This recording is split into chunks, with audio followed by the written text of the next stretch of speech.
Today we're here to talk about your PSAT scores. The first sheet of paper you should have on your desk is blue, and it's a PSAT score report tutorial. You should have a copy of the actual PSAT test that you took, a yellow worksheet that we're going to use to calculate your scores, and your actual student report. Let's begin by looking at the student report. You have three sections on the PSAT. So you have a column of responses for critical reading, for mathematics, and then for writing. Take your yellow worksheet and let's first calculate your critical reading scores. If you look, the questions are in the first, question numbers are in the first column, the correct responses are in the middle, and the third column is your response. The asterisk indicates a correct response. E is an incorrect response that you had selected for that first question. So let's begin. How many critical reading questions did you get right? So what we're going to do is count how many asterisks we see in the first column. So take a moment to do that.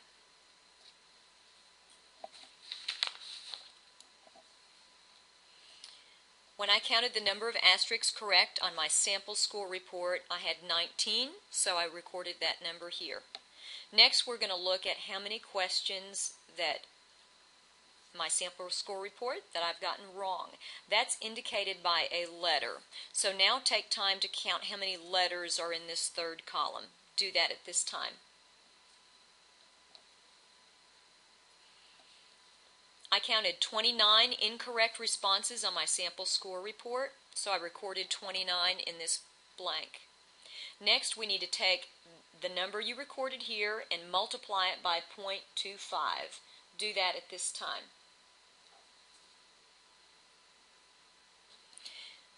So when I multiplied on my sample score report the number of incorrect times 0.25, I got 7.25.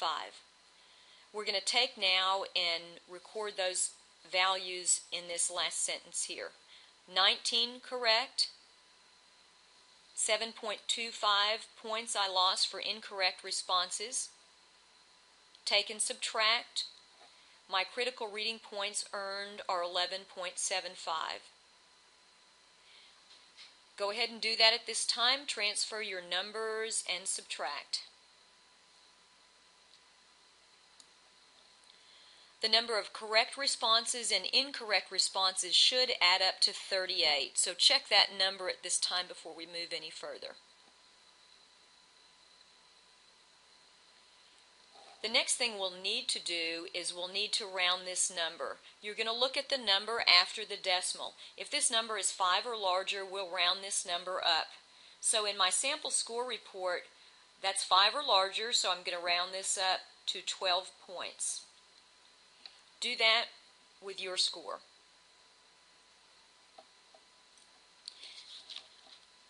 I'm going to take now and flip over my worksheet, and I'm going to look for critical reading for 12 points. So when I look at critical reading, go down the columns, the white columns for 12, look to the right, in gray you'll see I see 40. I'm going to record that number down at the bottom here of my worksheet for critical reading. My PSAT score or scale score for critical reading was 40. Go ahead and round your number. Look at the corresponding number and record that by question number 4 at this time.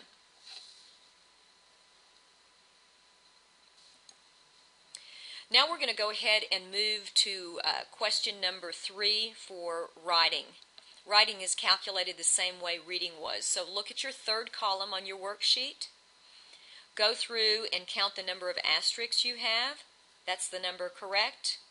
Count the number of letters in the third column and write that here. That's the number of questions that you have missed. Multiply by 0.25. Record response A and B. And let's get this final value, and we'll check on that in just a moment.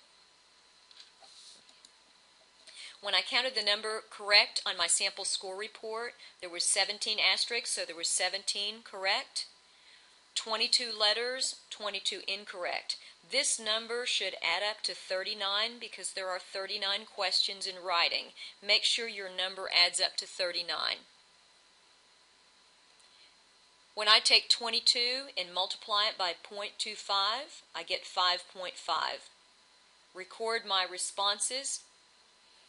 I've earned 11.5 points. Since this number is 5 or larger, as we did in reading, I'm going to round this up to 12. I'm going to flip over on my chart. This time I need to make sure I'm in the writing column. Find 12 in the white space. Go to the right. That's a PSAT score of 41. So I'm going to go ahead down by number 4 for writing and record a 41. Do that last step at this time. We're moving now to the center column for mathematics. If you'll notice, you'll see some different values here at the bottom of the column, so let's talk about that for a moment. These were your grid-in questions or free responses. Anywhere you have an asterisk, you still have the correct response. Anywhere you have a letter, you have an incorrect response. Go ahead and draw a line on your score report after the number 76. Let's count the number of asterisks you see from 25 through 76 and write that number in the margin here. Do that at this time, please.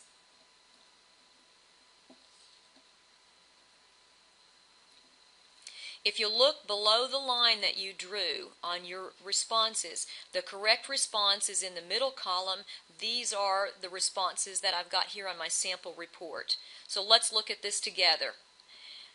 Up here I have 18 asterisks, so I've written that down. I'm going to count how many of these responses are correct. 44 with a plus sign is the same as 44. That's correct. An asterisk, that's correct. Positive 2017 is the same. That's correct. There's white space here, so I omitted that. That's not a correct response. I can't count that. 5 is not the same as 1.5. 82 is the first answer choice on the free response that I have 3 answers, either 3, 8, or 23. Since I have 8, that's correct. Positive 200 is the same as 200. That's correct. 1,000 is not the same as 1,998. That's incorrect. My response here is not the same. 98.17 is not the same as 112. The last one, there's a range of answers here that can be true. Any number greater than 37.5 and less than 38. 229 does not meet those conditions, so that is not correct. So I have 1, 2, 3, 4, 5 more correct. So I'm going to go ahead and take 23 and write 23 here. Take a moment to tabulate your numbers here, add them to how many asterisks you had above, and write the corresponding number in this blank. You do not lose any points for incorrect answers down here, so we're going to ignore this point. We're just going to look at questions 25 through 76. Count how many letters you see, which indicate those are incorrect responses. Write that in the blank here. Do that at this time.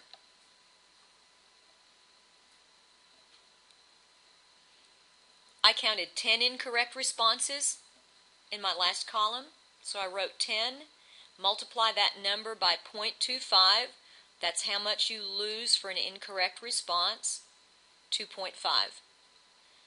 Take and transfer, like we did on the other 2 sections, A, correct answers, incorrect points subtracted, and get your points that you've scored on the math portion.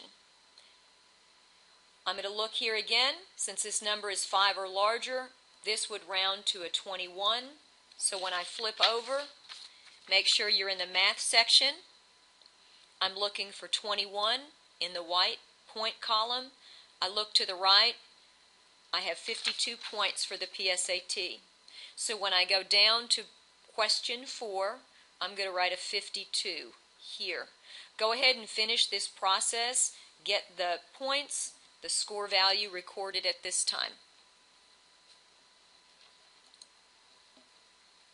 You should have your 3 PSAT score values now recorded by question number 4.